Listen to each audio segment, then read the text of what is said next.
성도님들 참 반갑습니다. 반갑습니다. 이제 우리 그 박성우 목사님을 제 볼 때 그리스도의 남은 고난을 교회를 위하여 자기 육체에 채우고 있다는 생각이 듭니다. 그래서 우리 성도님들께서 계속 더욱더 우리 박성우 목사님이 영육 모두 강건할 수 있도록 그렇게 계속 기도해 주시면 좋겠습니다. 제가 전국에서 많은 목사님들을 만납니다. 근데 그 중에서도 우리 박 목사님은 너무 귀한 분입니다.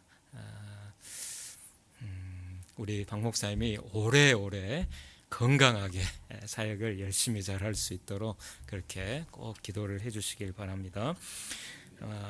제가 이제 청년 때 그때가 이제 90년대 후반이었습니다.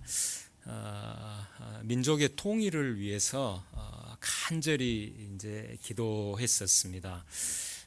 매주 월요일 저녁마다 함께 모여서 예수 영광, 예수 통치, 통일한국, 예수님의 나라 이 기도 제목으로 부르짖어 간절히 기도했었습니다. 그러니까 예수님께서 영광을 받으시고 예수님께서 통치하시는 그런 예수님의 나라로 통일을 주시옵소서.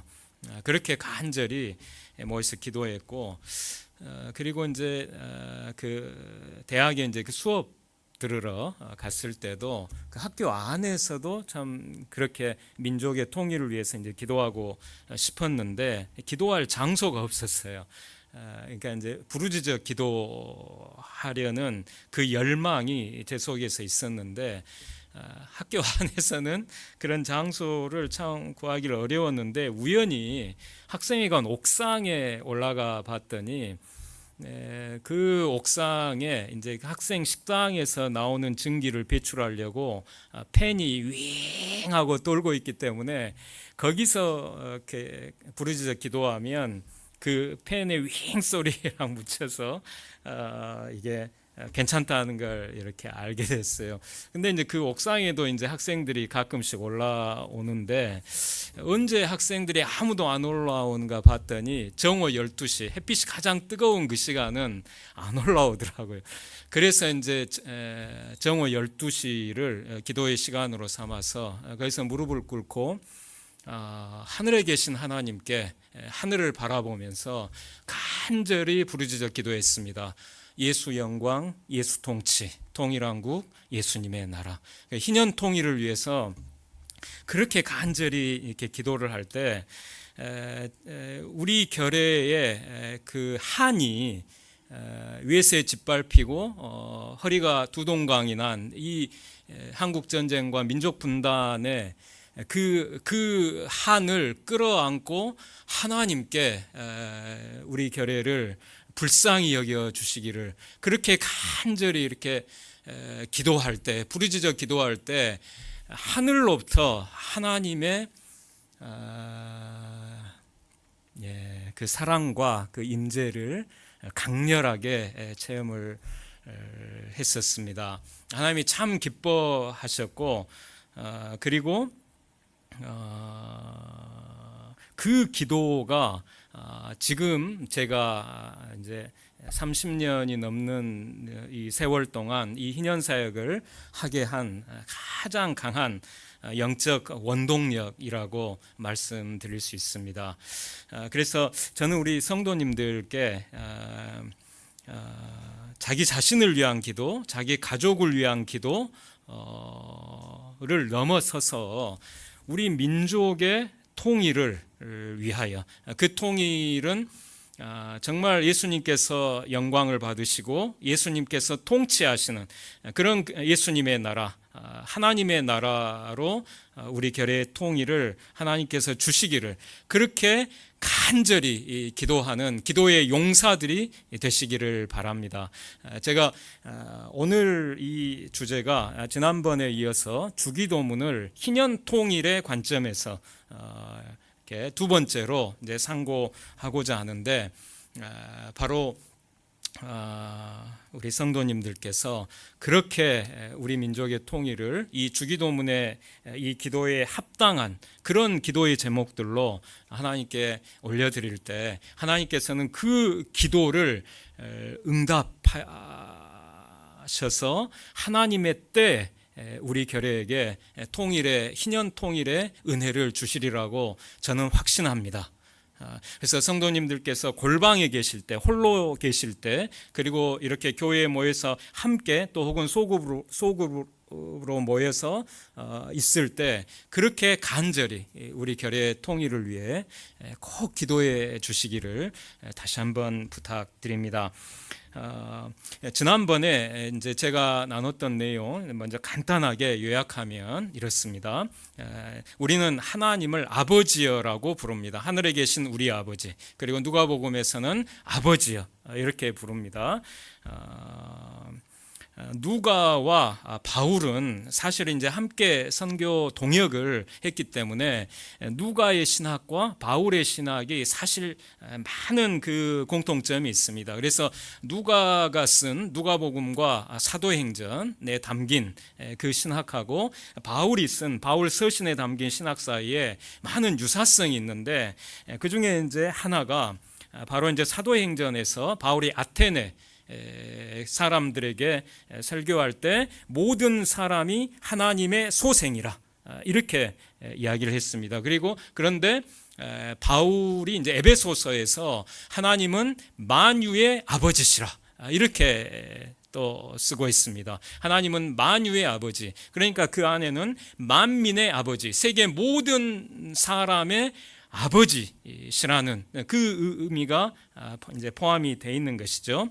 그래서 하나님은 우리 믿는 사람들만의 아버지가 아니라 믿지 않는 사람들까지 포함한 모든 사람의 아버지시라는 것이 너무나 분명합니다. 이것은 이제 창조의 관점에서 그렇습니다. 이제 창조의 관점과 구속의 관점 이 두 가지 관점에서 하나님의 자녀됨을 우리가 이제 볼 수가 있는데 구속의 관점에서는 예수님의 십자가 대속을 믿는 모든 사람이 하나님의 자녀가 되고 성령께서 우리 안에 임재하셔서 우리가 하나님의 자녀임을 확증해 주시잖아요. 그건 이제 구속의 관점입니다. 근데 이와 함께 창조의 관점이 있습니다. 하나님이 모든 사람을 친히 창조하셨기 때문에 그래서 모든 사람은 하나님의 자녀고 하나님은 모든 인류의 아버지신 것입니다. 창조의 관점에서 이 관점도 성경에서 매우 중요한 관점이 됩니다. 그래서 북한 동포들이 지금 하나님을 믿지 않고 있죠. 그렇더라도 그들도 하나님의 자녀인 것입니다. 왜냐하면 그들을 하나님이 창조하셨기 때문에 믿지 않는 북한 동포들도 하나님이 창조하셨기 때문에 북한 동포들은 우리의 또 형제가 되는 것이죠. 우리 이제 북한 동포 할 때 그 동포가 같은 배에서 나온 사람 이런 뜻입니다. 그러니까 같은 어머니에게서 태어난 사람. 그러니까 그래서 형제 자매라는 뜻이 사실 동포라는 뜻에 담겨 있는 것이죠. 그래서 우리는 이미 북한 동포라고 부를 때 이미 북한 사람들은 우리의 형제 자매다라는 것을 사실상 나타내고 있는 것이라고 볼 수가 있죠.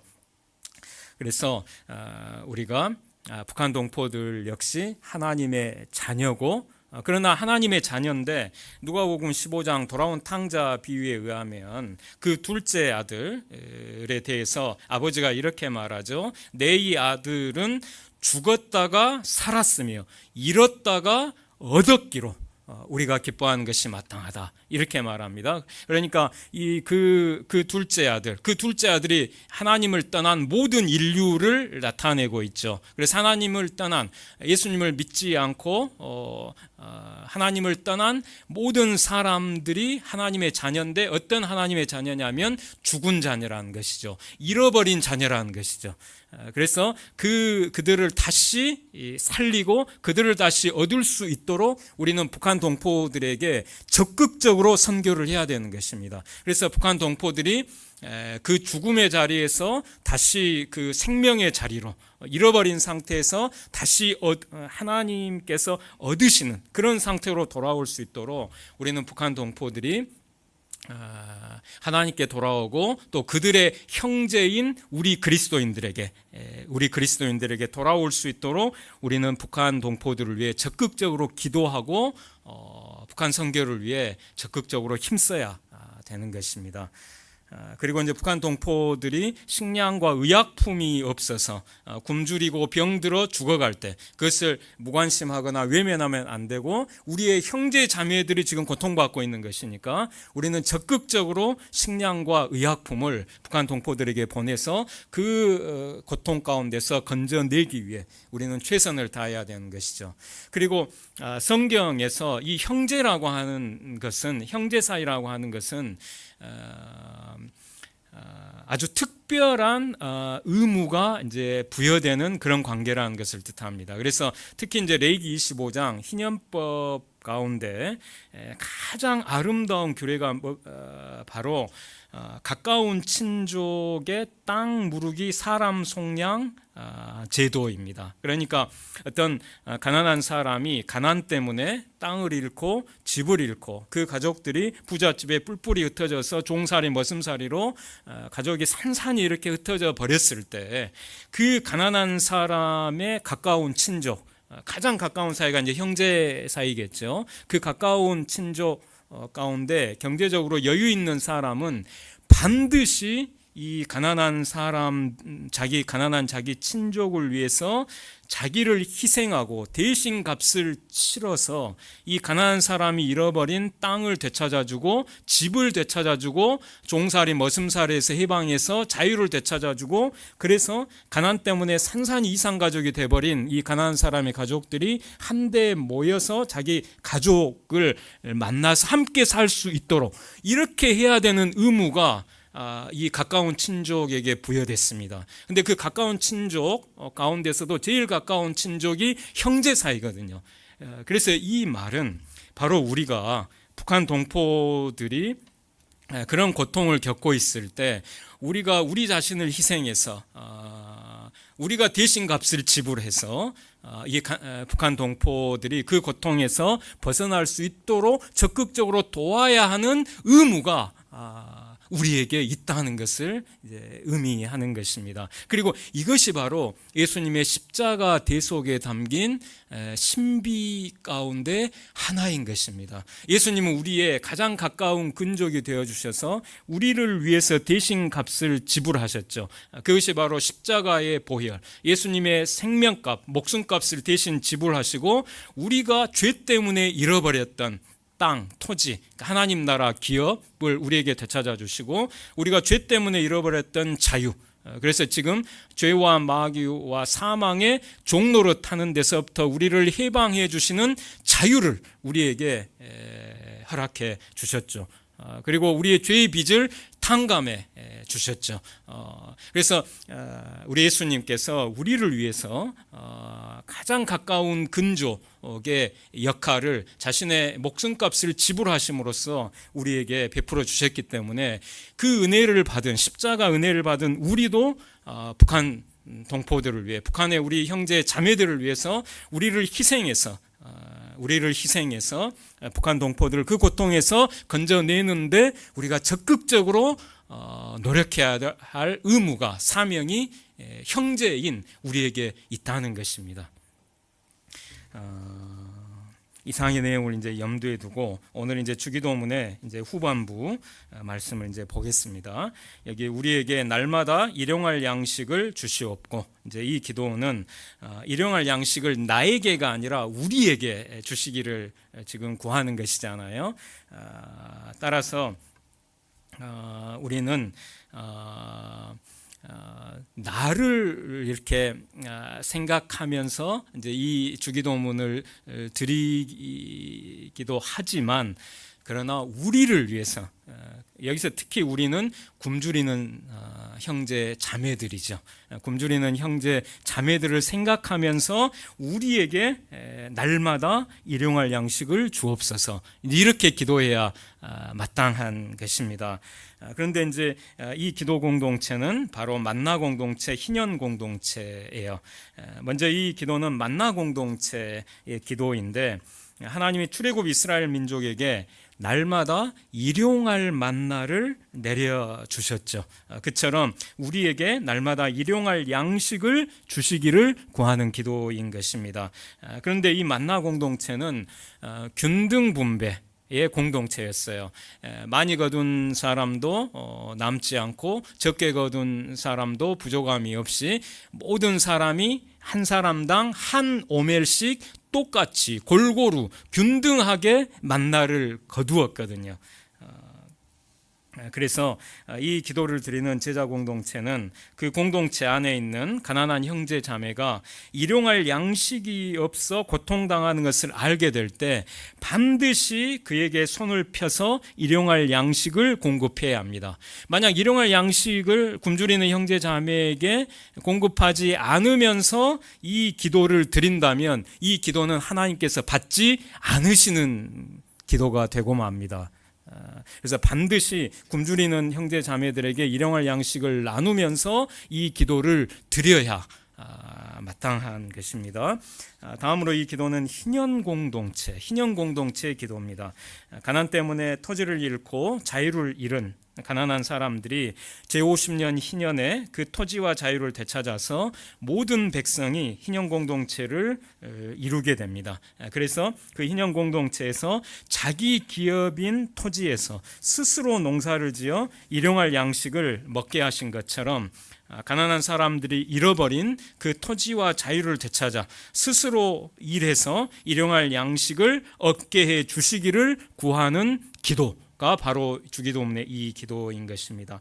따라서 이 기도를 드리는 제자 공동체는 가난한 사람들이 오늘날 이 대한민국 사회처럼 대토지 소유제와 임금 노예제가 보편화된 이런 반희년 체제 아래서 비참한 가난 가운데 일용할 양식이 없어 고통당할 때 반드시 이 불의한 사회를 개혁해서 그 반희년 체제를 혁파하고 토지의 평등권 그리고 노동의 존엄성을 보장하는 희년 체제를 수립함으로써 가난한 사람들이 스스로 일해서 일용할 양식을 얻을 수 있게 해야 합니다. 이처럼 이 기도는 온 세상에 희년을 선포하기 위해 노력하는 희년 공동체의 기도인 것입니다. 그럼 이 기도가 통일에서 남북 통일에서 어떤 의미를 가질까요? 크게 두 가지로 요약할 수 있는데, 하나는 자원의 희년이고 또 하나는 제도의 희년입니다. 먼저 자원의 희년이란 가난한 이웃들을 자원하여 스스로 원하여 자발적으로 가난한 이웃들을 구제하는 것입니다. 대표적으로 초대교회 성도들이 보여준 자발적인 유무상통의 코이노니아가 이 자원의 희년에 해당합니다.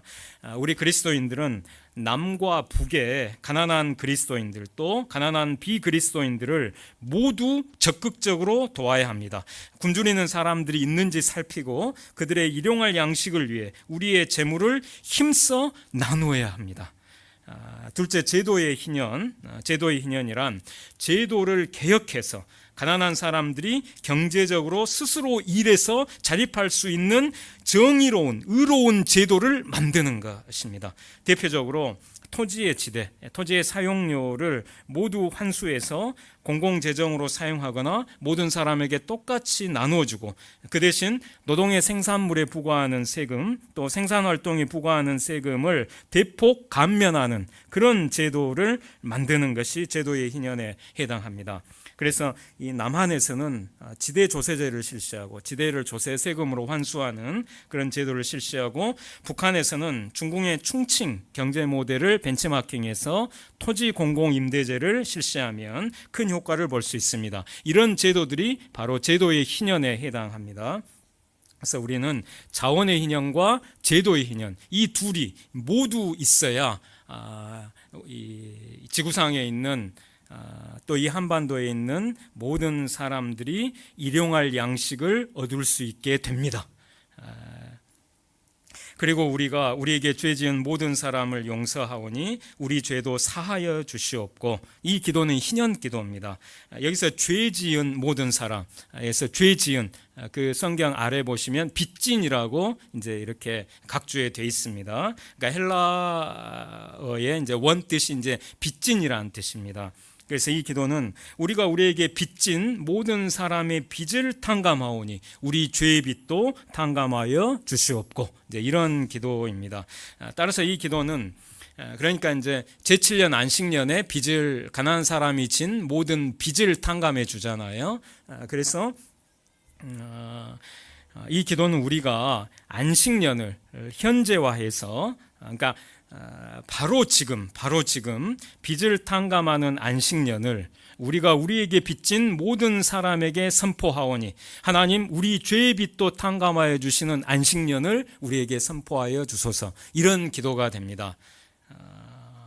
다시 말해서 이 기도는 우리가 우리에게 빚진 모든 사람에게 빚탕감의 안식년을 선포하오니 하나님 우리에게 죄의 빚탕감의 안식년을 선포해 주소서. 이 의미인 것입니다. 따라서 이 기도문은 안식년을 포함하는 넓은 의미의 희년 기도문인 것입니다. 그럼 우리가 우리에게 죄 지은 모든 사람을 용서하오니 우리 죄도 사하여 주시옵고, 이 기도는 남북 통일에서 어떤 의미를 가질까요? 첫째, 우리 그리스도인들은 남과 북이 지난 세월 동안 서로 적대하면서 서로를 죽인 죄를 하나님께서 용서해 주시도록 기도해야 합니다. 한반도의 곳곳에 한국전쟁 당시에 무고하게 죽은 수많은 사람들의 피가 흘려졌습니다. 그런데 민수기와 레위기에 보면 무고하게 살해당한 사람의 피는 땅을 더럽히고, 그렇게 되면 더럽혀진 땅이 그 거민을, 주민을 토하여 내치게 됩니다. 쫓겨나게 된다는 것이죠, 그 땅에서. 그래서 우리 교회가 이 한반도에 계속 거주하려면 우리의 대제사장이신 예수님의 십자가 보혈에 의지해서 지난날의 피 흘림, 남북 간의 그 피 흘림을 회개하고 앞으로 더 이상 피 흘림이 남북 사이에 일어나지 않게 해야 합니다. 둘째, 우리 그리스도인들은 남과 북의 평화와 통일을 위해 북한에 대한 원한을 버리고 북한 동포들과 화해해야 합니다. 한국교회가 북한을 미워하고 적대하는 것에는 역사적 배경이 있습니다. 해방 직후 북한에서 그리스도인들은 공산주의자들에게 큰 박해를 받았어요. 그래서 그 원한으로 한국전쟁에 이르기까지 남쪽의 제주 그리고 북한의 신천을 비롯해서 한반도의 전국에서 서로 죽이는 학살 행위에 그리스도인들이 가담했습니다. 그래서 제주에서도 3만 명이 학살당했고, 그리고 북한 황해도 신천에서도 약 3만 명이 학살당했는데, 그 학살의 주체에 이쪽에는 인민군이 있고 좌익이 있고 이쪽에는 우익의 기독교인들이 있어요. 우리 그리스도인들이 이 학살 행위에 가담했던 것입니다. 그러나 이제는 우리 그리스도인들이 우리 형제인 북한 동포들에 대한 역사적 원한에서 벗어나서 서로 사과하고 서로 용서하며 서로 사랑해야 마땅합니다. 남과 북의 화해를 염원하면서 누가복음 10장에 그 선한 사마리아인 비유가 그 뿌리를 두고 있는 역대하 28장의 화해 사건을 살펴보려고 합니다.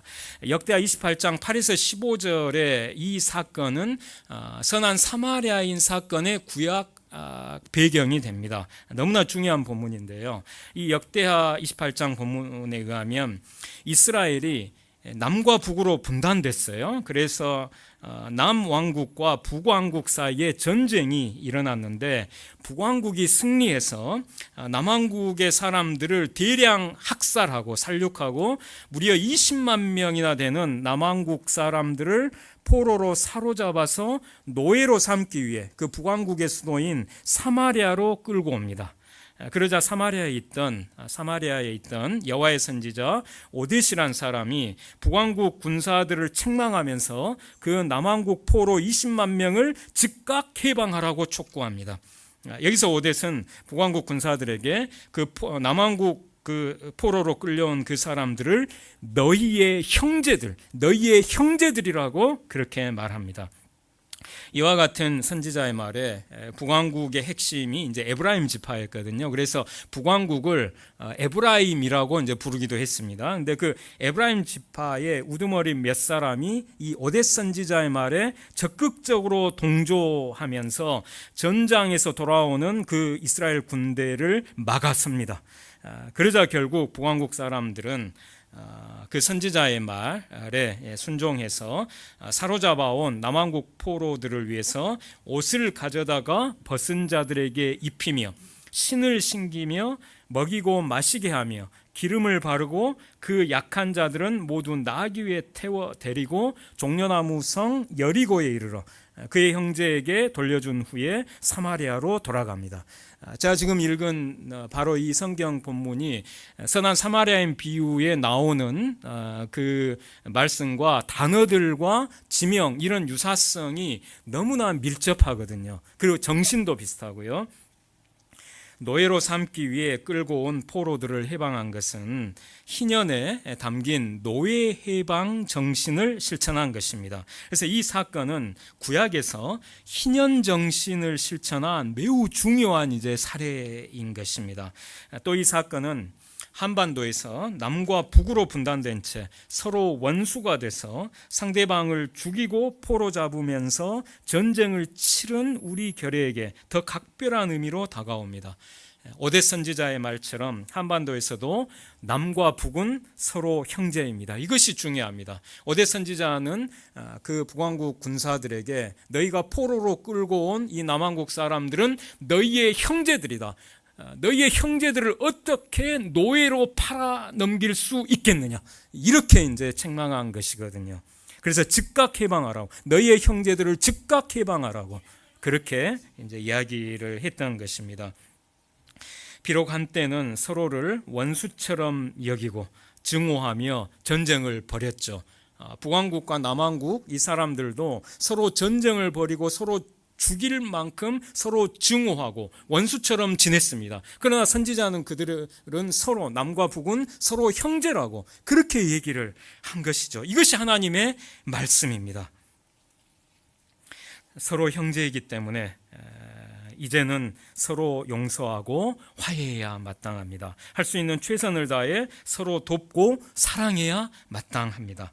예수님이 말씀하신 선한 사마리아인은 지금 남과 북으로 분단된 한반도에서 서로 형제임에도 불구하고 서로 원수처럼 지내온 우리 결의에게 가장 필요합니다. 그럼 누가 선한 사마리아인의 이 역할을 감당해야 할까요? 바로 우리 그리스도인들입니다. 우리 그리스도인들은 더 이상 남과 북 사이에 증오와 적대를 증폭시키지 말고 형제됨의 사랑과 선대를 강화하는 데 앞장서야 돼요. 한국교회 일각에서 북한을 증오하면서 적대하면서 북한에 대한 선제 타격을 주장하고 전쟁을 도발하려고 하는 그런 사람들이 있는데 그것은 악한 것입니다. 하나님의 뜻에 정면으로 위배되는 것입니다. 더 이상 그러한 일을 하면 안 되고 이제는 정반대로 형제애와 선대를 강화하는데 우리 그리스도인들이 선한 사마리아인으로서 앞장서야 합니다. 셋째, 우리 그리스도인들은 남북의 평화와 통일을 위해 진실한 사과, 희생적 사랑, 관대한 용서를 실천하는 데 앞장서야 합니다. 창세기는 형제들 사이에 증오와 살인으로 얼룩져 있어요. 가인이 동생 아벨을 죽인 것으로부터 시작해서 이스마엘은 이복 동생 이삭을 희롱하고 야곱은 아버지 이삭을 속이고 쌍둥이 형 에서로부터 장자의 축복을 빼앗고 그래서 형 에서는 동생 야곱을 죽이려 하고 또 야곱의 아들들은 동생 요셉을 죽이려 하다가 끝내 종으로 팔아 넘깁니다. 그러나 형제들 사이에 이런 증오와 살육의 참극은 야곱의 진실한 사과, 유다의 희생적 사랑, 요셉의 관대한 용서 덕분에 끝납니다. 종결됩니다. 야곱은 과거에는 형 에서와 경쟁하면서 장자의 축복을 빼앗아서라도 자기를 높이려 했지만 이제는 자기를 낮추어서 형 에서를 자신의 주로 부르고 자신을 에서의 종으로 종으로 칭하면서 에서에게 미리 예물을 보내 그 형의 응어리진 마음을 풀어주려 최선을 다하고 에서를 만났을 때 몸을 7번 땅에 굽히며 겸손하고 진실하게 형 에서에게 용서를 구합니다. 그러자 에서가 야곱을 용서하면서 형제 사이에 화해가 이루어지는데 이 화해 장면은 창세기에서 참으로 아름다운 장면입니다. 에서가 달려와서 야곱을 맞이하여 안고 목을 어긋 맞추어 그와 입맞추고 서로 우니라.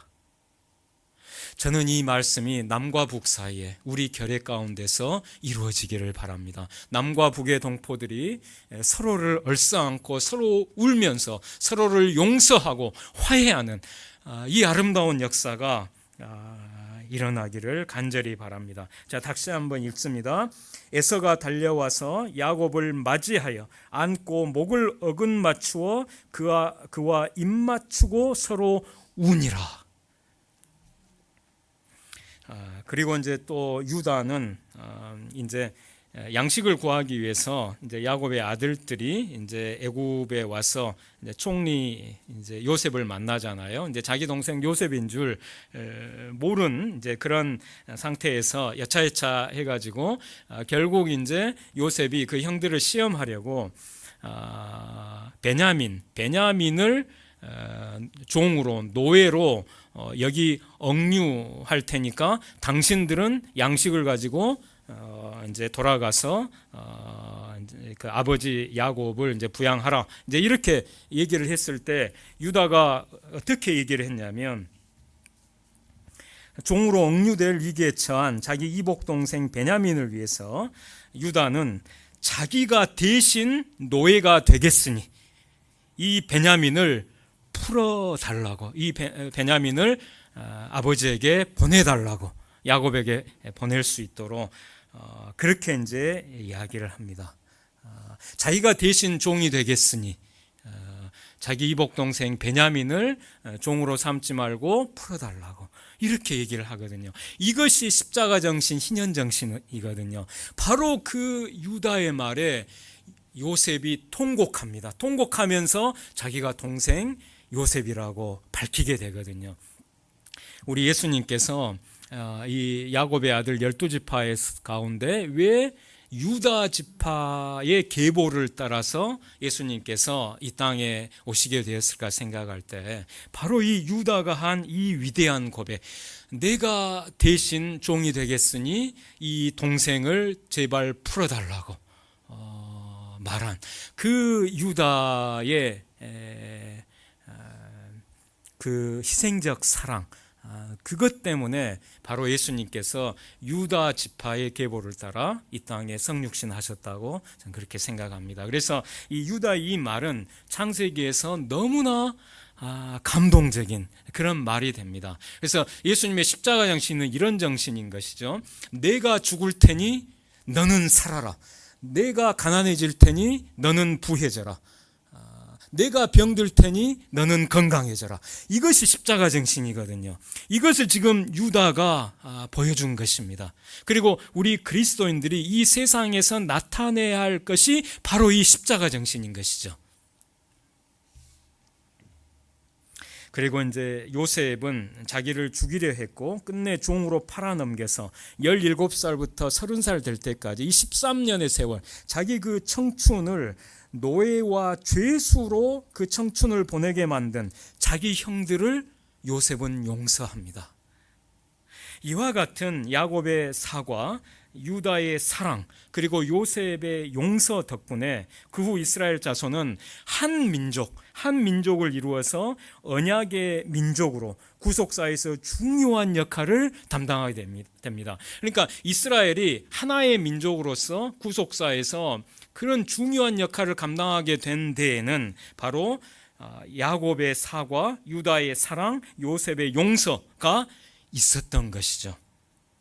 우리 한국 그리스도인들도 형제인 북한 동포들과의 관계에서 서로 증오와 살육이 악순환하는 이런 참극을 끝내고 새로운 역사의 주인공으로 나아가려면 야곱이 보여준 진실한 사과, 그리고 유다가 보여준 희생적 사랑, 그리고 요셉이 보여준 관대한 용서를 우리 한국 그리스도인들이 앞장서서 나타내야 하는 것입니다.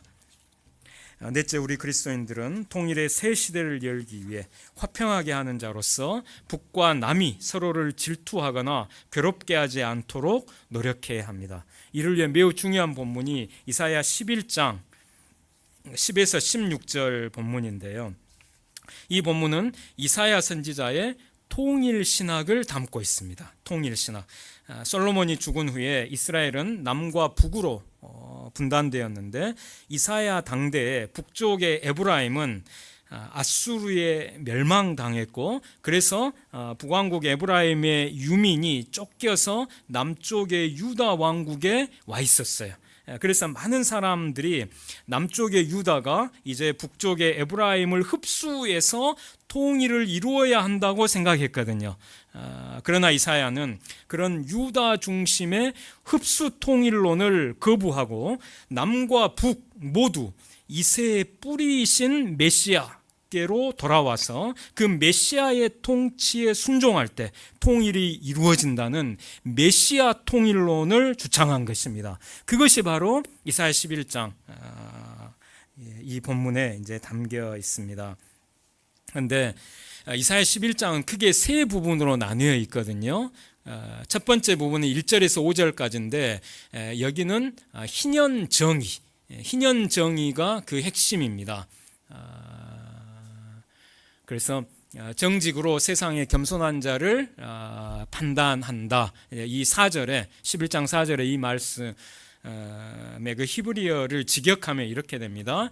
땅에 비천한 자들을 위하여 정직으로 재판할 것이며, 이런 뜻이 됩니다. 그럼 여기서 땅에 비천한 자들은 누구냐면 이사야 5장 8절 9절에 나오는 바로 그 가난한 사람들입니다. 가옥에 가옥을 더하고 전토에 전토를 더하여 빈틈이 없도록 하고 그 가운데 홀로 거하려 하는 자들은 화했을진저. 바로 그 남유다 왕국의 권력자들이 하나님의 희년법을 무시하고 바알을 숭배하면서 바알법을 이제 시행을 한 것입니다. 그래서 가옥과 전토, 그러니까 집과 땅을, 가난한 사람들의 집과 땅을 다 빼앗아서 이 권력자들이 자기들이 다 가진 거죠. 그래서 가옥에 가옥을 더하고 전토에 전토를 더하여 빈틈이 없도록 그렇게 다 가난한 사람들의 땅과 집을 빼앗고, 그리고 그 가난한 사람들을 종으로 삼고 저항하는 가난한 사람들은 피를 흘려 죽인 것입니다. 바로 그런 시대에 땅과 집을 빼앗기고 종으로 팔려간 그 땅의 비천한 자들을 위하여 정직으로 공평으로 재판할 것이다, 메시아께서. 바로 그 말씀이 이사야 11장 4절에 담겨 있거든요. 그럼 그 뜻은 뭐겠습니까? 땅과 집을 빼앗기고 종으로 억울하게 끌려간 땅의 비천한 자들을 위하여 정직으로 공평으로 메시아께서 재판하신다는 것은 바로 그들이 억울하게 빼앗긴, 가난한 사람들이 억울하게 빼앗긴 땅과 집을 가난한 사람들에게 돌려주고 종살이 하고 있는 가난한 사람들을 해방해서 자유를 되찾아 준다는 그런 의미인 것이죠. 그러면 그 가난한 사람들이 잃어버렸던 그 땅을 되찾고 집을 되찾고 자유를 되찾는 때는 언제입니까? 구약율법에 의하면 제50년 희년인 것이죠. 희년에 가난한 사람들이 땅과 집과 자유를 되찾지 않아요. 따라서 이사야 11장 4절은 희년 정의가 실현되는 그 메시아의 통치를 의미합니다. 그래서 한마디로 이걸 메시아의 희년 통치라고 할 수 있는데요. 근데 11장 1절에서 5절까지는 희년 정의가 나오고, 그 다음 6절부터 9절까지는 희년 평화가 나옵니다. 희년 평화. 이리가 어린 양과 함께 누우며로 시작하는 그 아름다운 이 말씀은 국내 관계와 국제 관계에서 강자들이, 더 이상 횡포를 부리지 못하고, 그래서 약육강식, 약한 자는 잡아먹히고 강자가 잡아먹는 이런 정글 법칙이 사라지고 강자와 약자가 모두 더불어 평화롭게 살아가는 희년 평화가 실현되는 그 비전 묵시를 나타냅니다. 그래서 아까 이제 이사야 11장 세 부분에서 첫 번째는 희년 정의, 두 번째는 희년 평화, 그리고 세 번째가 희년 통일입니다. 10절에서 16절 마지막 절까지 바로 희년 통일이 나오는데, 그 희년 통일, 이 모든 게 바로 희년 정의, 희년 평화, 희년 통일을 누가 이루시냐 하면 이새의 뿌리이신 메시아 그리스도, 성자 하나님이신 그리스도께서 그렇게 통치하신다는 것입니다. 그래서 이사야의 통일 신학은 메시아 통일론입니다. 남과 북 모두 하나님을 떠나서 불의한 그런 사회였기 때문에 남왕국 유다로 이렇게 흡수통일하는 것이 아니라 남과 북 모두 이새의 뿌리이신 메시아 그리스도께로 돌아와서 메시아의 희년 통치에 순종할 때 통일이 이루어진다는 그런 메시아 통일론이 바로 이사야 11장의 마지막 세 번째 부분 10절에서 16절에 담겨 있습니다. 그런데 이 본문은 일제강점기에 한국의 엘리야로 일컬어지는 순교자 박관준 장로님이 우리 결의 앞길에 대해 유언으로 남긴 본문이기도 합니다. 박관준 장로님은 평안도 영변 출신으로 의사였어요. 몸의 병을 고치는 의사. 근데 이분은 교회를 사랑하고 민족을 사랑하고 그리고 하나님께 뜨겁게 기도하는 기도의 사람, 기도의 용사였습니다. 근데 이제 하나님께서 박관준 장로님에게 일본 도쿄로 가서 하나님의 뜻을 전하라는 그런 기도 가운데 이제 그런 말씀을 듣고 1939년에 일본 도쿄로 가서 일본 제국의회, 일본 국회의사당이죠. 일본 제국의회에 들어갑니다. 그래 거기서 두루마리를 이제 투척하고 한 달 동안 이제 투옥되게 되는데, 그 두루마리에 어떤 내용을 썼냐면, 일본은 신사참배를 강요하지 말고 양심적인 교역자들, 신사참배를 거부하는 목회자들을 투옥하지 말라. 소화 천황, 그러니까 쇼와 천황은 하나님께 불경하다. 일본은 하나님을 믿고 그 말씀에 순종하라. 그 당시 천황이 쇼와였거든요. 이 쇼와 천황은 하나님께 불경하다. 근데 이 말은 자기 목숨을 걸어야 할 수 있는 말이었거든요. 그 당시 천황제 사회였기 때문에. 그리고 이제 이때가 일본이 이제 우리를 포함해서 지배하고 있었던, 자기 식민지로 지배하고 있던 나라들, 지역들의 종교 법안을 다루는 때였어요. 그래서 그들의 의도는 일본 그 신사, 그 신토라고 그럽니다. 신도, 일본 신도로 종교를 통폐합하는 그런 야욕을 품고 종교 법안을 다루는 그때였는데, 이제 박관준 장로님이 이제 자기가 일본어를 못하니까 일본어를 잘하는 청년 안희숙 여사를 이제 데리고 갑니다.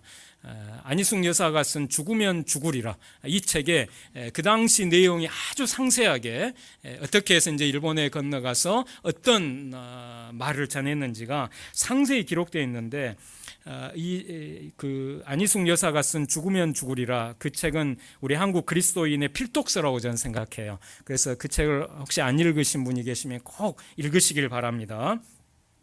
그런데 그 박관준 장로님이 그 후 다시 이제 또 신사참배를 거부하면서 1941년부터 45년까지 4년 동안 일제 감옥에 이제 투옥됩니다. 근데 1944년에 이런 일이 있었어요. 평양 그 형무소에서 이제 평양 재판소로 잠깐 이제 오시게 됐는데, 그 이유가 일본인 재판장이 박관준 장로님을 회유하기 위해서였어요. 그래서 이제 근데 그때 마침 그 안희숙 여사의 언니가 이제 안정숙 여사인데, 그때 이제 집사였거든요. 안정숙 집사님이 일본인 간수의 눈을 피해서 몰래 그 박관준 장로님과 아주 짧게 대화를 할 수가 있었어요. 그것을 이제 기록으로 이제 안정숙 집사님이 남겼는데, 그게 참 놀라운 일이 이제 거기 이제 기록이 되어 있습니다. 그때 이제 박관준 장로님이 이런 말씀을 이제 안정숙 집사님에게 하신 거예요. 일본인 재판장이 자기한테, 영감님 이제 그만 고집 피우고 신사에 참배하시오. 그러면 내가 당장 석방해 주겠소. 이렇게 이제 얘기를 했을 때 박관준 장로님이 내년 8월에 일본이 망하고 우리 민족이 해방될 것인데 내가 뭐하러 신사에 참배하느냐, 이렇게 얘기를 하신 거예요. 내년 8월이면 1945년 8월을 말합니다. 이때 이 안정숙 집사님과 이 대화는 44년에 이루어졌거든요. 그렇게 이야기를 이제 박관준 장로님이 하시니까 안정숙 집사님이 깜짝 놀란 거죠. 일본이 망하고 우리 결혜가 해방이 된다. 내년 8월에. 어떻게 그런 말씀을 하시게 됐어요? 라고 물으니까 박관준 장로님이 나는 하나님께서 내게 말씀하신 대로 나는 일본인 재판장에게 말했을 따름이다. 이렇게 얘기를 하신 거예요.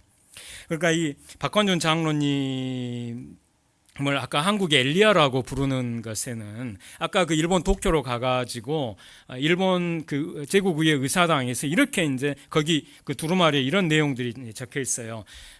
그 장작더미 3개를 쌓아놓고 한쪽에는 하나의 장작더미에는 기독교를 대표해서 자기를 올려놓고 두 번째는 일본 신도를 대표해서 한 사람 올려놓고 세 번째는 불교를 대표해서 한 사람 올려놓은 다음에 세 장작더미에 불을 질러라. 불을 질렀을 때 불타지 않는 종교가 참 종교다. 이런 얘기까지 이제 박관준 장로님이 거기에 담고 있거든요. 그러니까 이렇게 엘리야 선지자가 갈멜산에서 바알과 아세라 선지자들과 이제 격돌을 하잖아요. 그러니까 그 뜨거운, 그러니까 이 기도에 용서하면서 하나님의 뜻을 따라 자기를 완전히 던지신 분이거든요. 근데 이 박관준 장로님이 그러니까 44년에 이제 그런 아까 대화를 나눴어요. 그리고 나서 45년 새해 첫날 1월 1일부터 70일 동안 완전 금식의 금식 기도를 감옥에서 드리십니다. 그 금식 기도를 드리신 것은 하나님께서 45년 8월에 일본이 망하고 우리 결혜가 해방된다는 말씀을 주셨기 때문에 우리 결혜를 위해서 그리고 한국 교회를 위해서 자신의 목숨을 걸고 기도하기 위해서였거든요. 그런데 이것은 물과 음식을 전혀 먹지 않는 완전 금식이었고 이때 연세가 70살이었어요. 70살, 70세 그 노구로 자신의 목숨을 걸고 이 금식 기도를 드리셨는데 마지막 70일째 되는 날 그 기도를 마치고 의식불명으로 쓰러지십니다. 그러자 일제가 시체로 이게 감옥에 둘 수 없다 해가지고 바로 이제 병보석으로 석방을 하고 바로 사흘째 되는 날 소천하시거든요. 근데 소천하시기 전까지 사흘 동안 하나님께서 자신에게 주신 하나님의 말씀들을 가족과 지인들에게 이제 유언으로 남깁니다. 근데 그 대표적인 그 유언이 바로 이겁니다. 우리 결혜는 앞으로 이사야 11장 10에서 16절의 말씀대로 됩니다. 이것을 남기신 거예요. 그래서 박관준 장로님이 우리 결혜의 앞길에 대해 유언으로 남긴 이 이사야서 11장 10에서 16절이 우리 결혜에게 갖는 의미를 요약하면 이렇습니다. 이새의 뿌리이신 예수님은 열방이 돌아올 깃발입니다. 예수님의 통치 아래 우리 결혜가 해방되고 뿔뿔이 흩어졌던 세계 여러 나라로부터 이 한반도로 귀환합니다. 그리고 비록 남북으로 분단되지만 북과 남이 서로를 질투하거나 괴롭게 하지 않고 북과 남이 평화롭게 공존하면서 통일을 이룰 것입니다. 특히 이 세 번째는 지금 이때 이 유언으로 남기신 때가 45년 3월 초거든요. 45년 3월이에요. 3월. 아직 우리 결혜가 해방되기도 전인데 근데 이때 이미 우리 교회가 해방될 뿐만 아니라 그 다음에는 남북으로 분단되고, 분단된 다음에 북과 남이 서로를 질투하거나 괴롭게 하지 않고 평화롭게 공존할 것이라는 이 의미까지가 다 여기 들어가 있어요. 그러니까 놀라운 것이죠. 그리고 이제 마지막 나아가 열방을 하나님의 말씀으로 다스리며 섬기는 제사장 나라의 사명을 감당하게 될 것이다. 이런 뜻이 이제 바로 이사야 11장 10에서 16절 그 본문에 담겨 있습니다. 그 가운데 특히 11장 13절에 에브라임은 유다를 질투하지 아니하며 유다는 에브라임을 괴롭게 하지 아니할 것이란 이 말씀. 여기서 이제 에브라임은 북왕국을 말하고 유다는 남왕국을 말하거든요. 그래서 그렇게 고쳐서 표현하면 이렇게 됩니다. 북은 남을 질투하지 아니하며 남은 북을 괴롭게 하지 아니할 것이다. 이 말씀입니다. 그러니까 북과 남이 서로를 질투하거나 괴롭게 하지 않아야만 우리 교회는 통일의 시대로 나아갈 수 있고, 또 우리 한국교회는 세계 열방을 위한 제사장 나라, 선교 한국이 될 수 있다는 것입니다. 이런 새 시대를 열기 위해서는 우리 그리스도인들의 앞장서서 북과 남이 서로를 질투하거나 괴롭게 하지 않도록 우리 교회가 평화의 사도가 되어야 하는 것입니다. 그런데 이제 한국 교회 일각에 계신 어르신들 가운데 과거에 북한 공산주의자들이 또 한국 전쟁 때 교회를 핍박했다는 그 이유 때문에 그 옛 원한에 사로잡혀서 북한을 적대하고 증오하는 그런데 앞장서는 안타까운 분들이 계십니다. 그런데 그 어르신들은 옛 원한에 사로잡혀서 하나님께서 이루어 가실 새 시대의 역사를 지금 바라보지를 못하고 있는 거예요. 하나님께서는 북과 남이 서로를 괴롭게 하지 않고 서로를 질투하지 않으면서 북과 남이 서로 평화롭게 공존하면서 통일을 이루고 세계 열방을 하나님의 말씀으로 섬기는 제사장 나라, 선교 왕국이 되기를 바라시면서 그 방향으로 우리 교회의 역사를 이끌어 가고자 하시는데, 옛 원한에 사로잡혀서 북한을 적대하고 북한을 증오하면서 하나님께서 이끄시고자 하는 새로운 시대의 역사를 바라보지 못하고 있는 너무나 안타까운 분들이 한국교회에 많이 계세요. 그리고 그 어르신들이 한국교회의 주요 요직들을 차지하고서 그런 잘못된 가르침들을 한국교회의 후진들에게 지금 말하고 있습니다. 이건 너무나 안타까운 거예요. 지금 박관준 장로님이 자기 목숨과 바꾸었잖아요. 자기 목숨과 바꾸어서 우리 교회의 앞길에 대해서, 우리 교회가 이사야 11장 10에서 16절의 말씀대로 될 것이라고 하는 그 말씀을 하나님께 받고 자기 생명을 드렸는데 그 뜻을 전혀 헤아리질 못하고 생각하지도 못하고,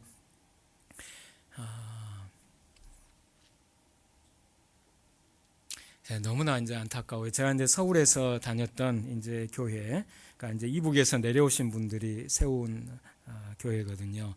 네, 그 교회에 이제 한 장로님이 저한테 그런 말씀하셨어요. 자기가 서북 청년단 단원이었다고.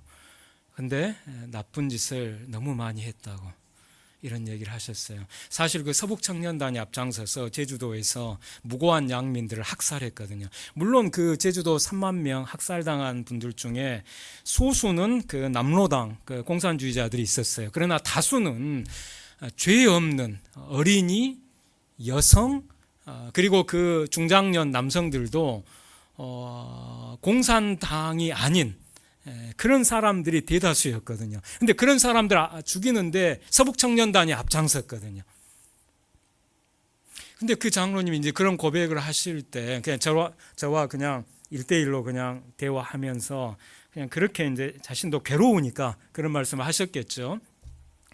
그러면 그렇다면 그 다음에는 이제 진실로 용서를 구하고 서북청년단이 제주도에서 죽인 그런 무고한 그 양민들에게 자기가 정말로 큰 죄를 지었다고 눈물로 사죄하고 그런 것을 기자회견이라든가 이런 걸로 해서 서북청년단 그 주력이 이제 그리스도인들이었는데 그들이 지은 이 죄악을 공개적으로 참여하고 그걸 밝히고 그래서 이 역사에서 한국교회가 자행한 이 죄악을 끊는 그런 일을 감당하셔야 되는데 그러나 그 후에 들려오는 소식은 이 장로님이 여전히 극우의 편에 서서 북한을 적대하고 증오하는 그러한 집회들 정광훈 집회와 같은 그런 데에 이제 참여하고 계신 거예요.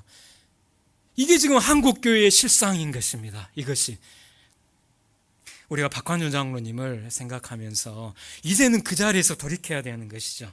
더 이상 이런 혹시 이 자리에 계신 성도님들 가운데 정광훈 집회에 미혹된 분들이 계시다면 당장 돌아서기를 바랍니다. 거기는 우리 그리스도인들이 참여해서는 결코 안 되는 자리예요. 그건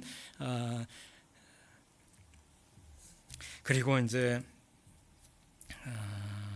시간이 지금 많이 갔기 때문에 마지막 이제 그 구절만 살펴보겠습니다. 우리를 시험에 들게 하지 마시옵소서에서 시험은 마귀가 주는 시험을 가리켜요. 하나님이 주는 시험이 아니에요. 여기에 이 시험은 왜냐하면 이 병행본문 마태복음 6장의 주기도문에서 이 기도 바로 다음에 다만 악에서 구하시옵소서가 이어지잖아요. 근데 거기서 그 악으로 번역한 호포네로스라는 그 헬라어는 악한 자 마귀를 가리키기 때문이에요. 그 마태복음 전체 문맥에서 마태복음 13장에 이 호포네로스라는 똑같은 이 표현이 두 번 마태복음 13장 그 비유의 말씀 가운데 나오는데 거기서는 악한 자 마귀를 가리키는 게 너무나 명백합니다. 그러면 마태복음 전체 문맥에서 보면 이 호포네로스는 악한 자인 거죠.